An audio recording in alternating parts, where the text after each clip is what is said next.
So I used mesh tape in the whole upstairs and it worked out fine. But for some reason in the bathroom I decided to use the paper tape. You know, that's proof. Sometimes you just leave well enough alone. So here I am, back to using mesh tape.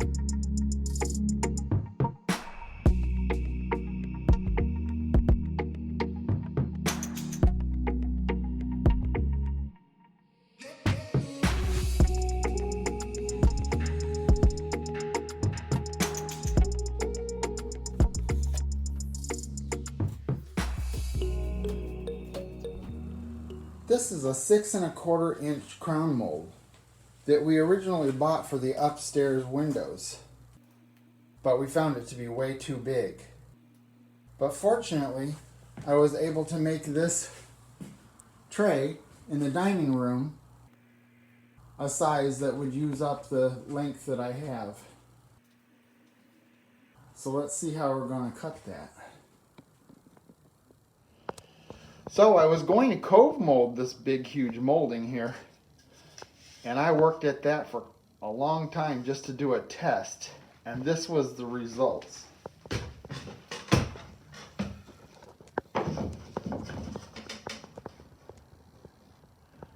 I'm not doing this.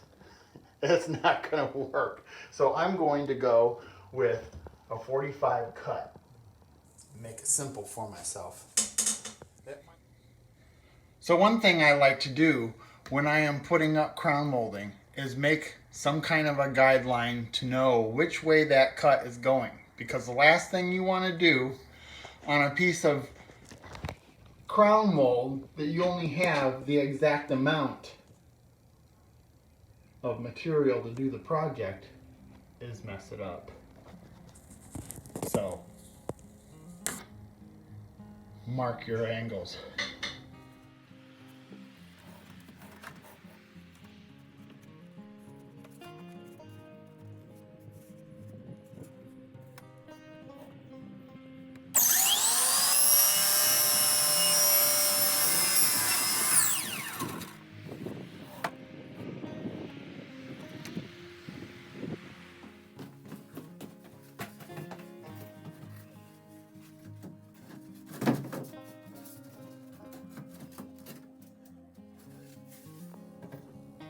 Okay, so after we thought we were good to go on that, the trim was a little warped from sitting around for many years.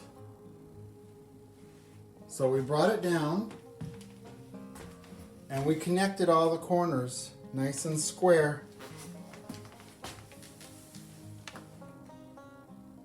And our plan is to put the whole frame up there, starting with putting it on these furring strip supports.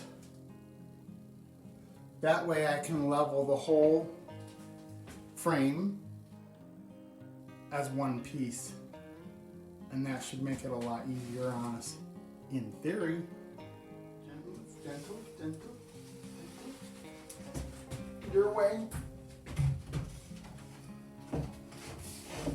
Okay, let it rest on that thing. Okay, I got it. I want you to come over here.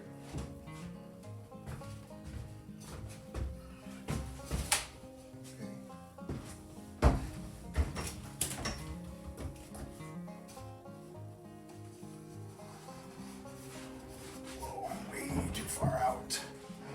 Way too far.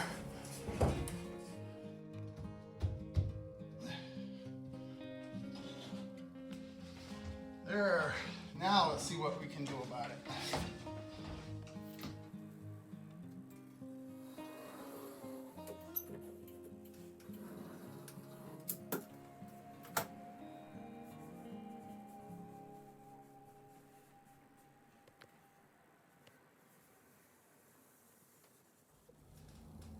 As everybody knows, mud and taping a drywall joint is never foolproof. You can always see it. So I chose to do a trim instead. And it's just going to be a simple, flat, 1/4 inch trim with a rounded edge.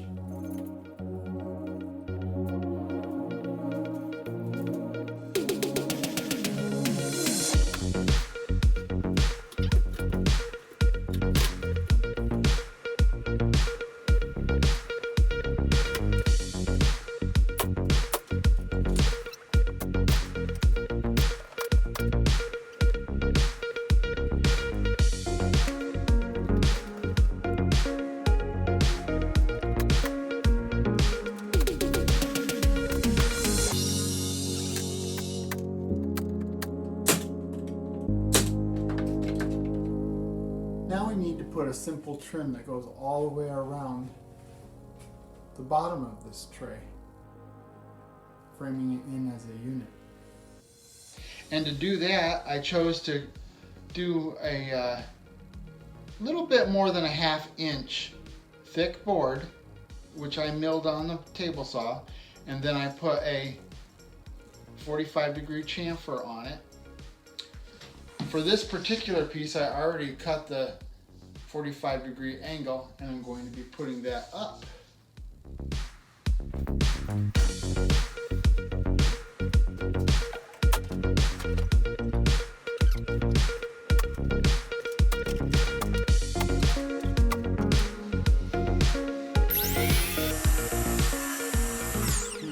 Okay, so we put these two decorative, I'm going to call them splines, decorative splines to cover over the drywall cracks. So what we're going to do is make a design on this ceiling.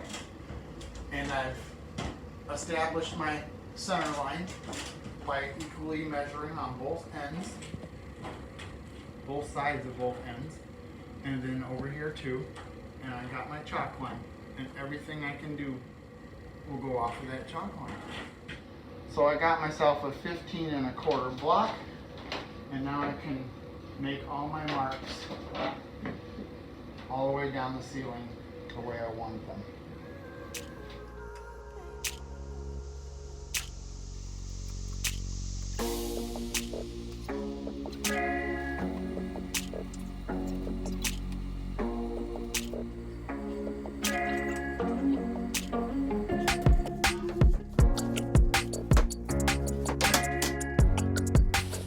There you have it. I have 2 more pieces to cut, but those are going to be based on how this works out.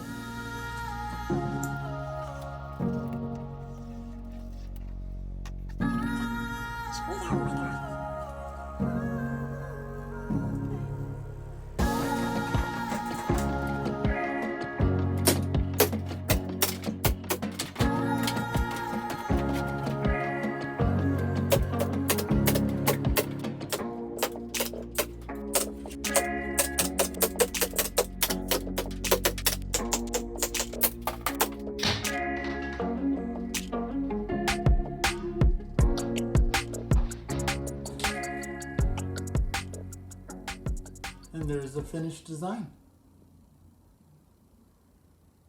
A lot better than just the 2 going across, that's for sure.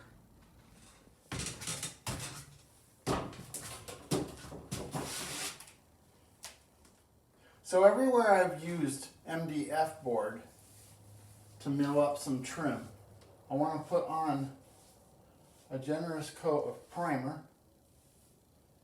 I haven't sanded it yet. Trust me, I did this all upstairs and it worked out really good. So you prime it, then you sand it. Sand those edges and you get a really nice edge. Really nice sanded edge. But you don't want to sit here and watch me paint this all day, so I'm going to put us on time lapse. So let's get going on that.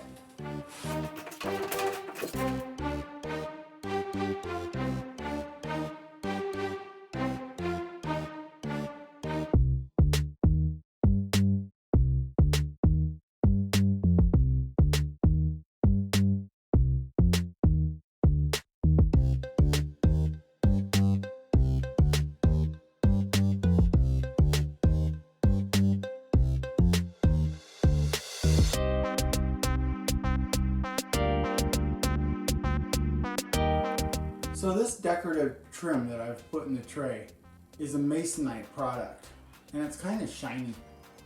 So what I want to do is brush it the first time at least. The final coats will be with a roller, but I want to have a little bit of a brush stroke to make it look a little bit more organic rather than plastic.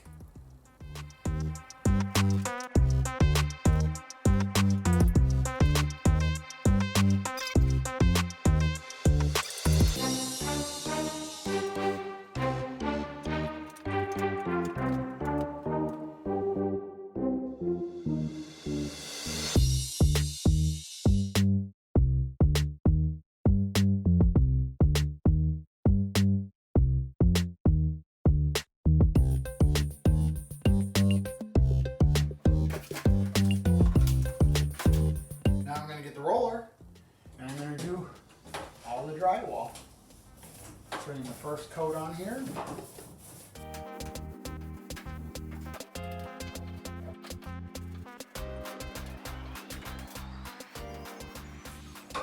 This is kind of the exciting part because now I'm going to start seeing what this design is going to look like closer to a finished product. At first, that design was like bold because it was a different color product. This whole ceiling is going to be one color, so it's more of a relief design than it is one that's going to stand out with different colors. That wouldn't look good anyway, at least not in my opinion. Some people might like that, but I don't.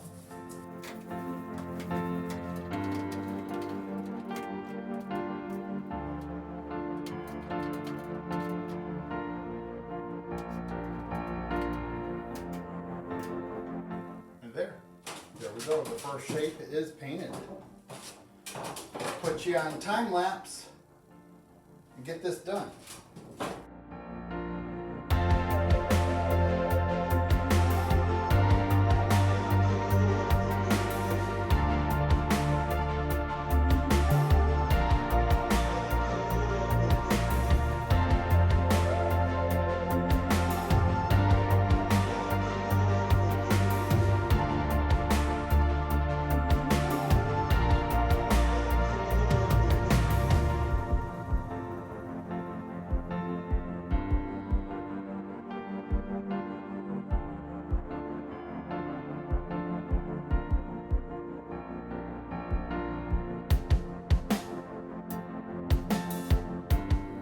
So I am going to go over this flat trim one more time with the roller because it did raise that fiber a little bit. Then I should be able to give it a light sanding and it should be perfect.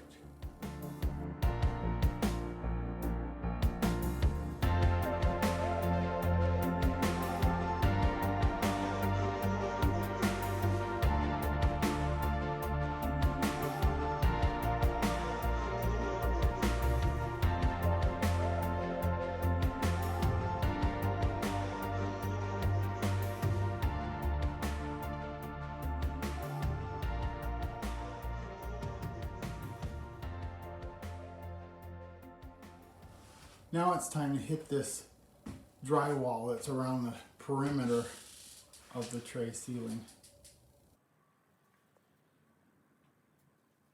Time-lapse mode.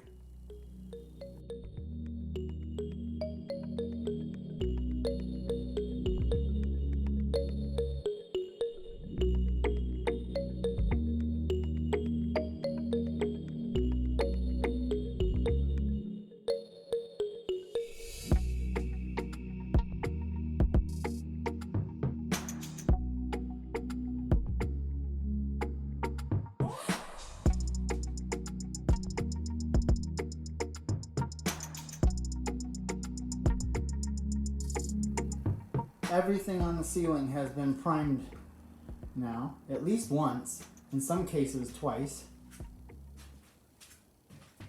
Tomorrow, I'll be going through and fixing all the holes that are left over and any drywall compound that isn't even. And then I'll throw a coat of primer over those repairs, if that's what you want to call it. And then this ceiling should be ready for final paint.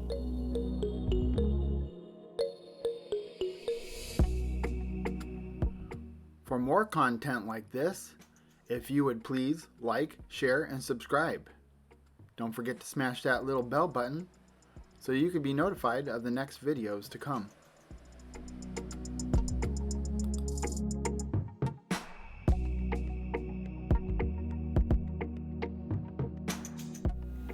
Oh yeah? You're looking at me? What?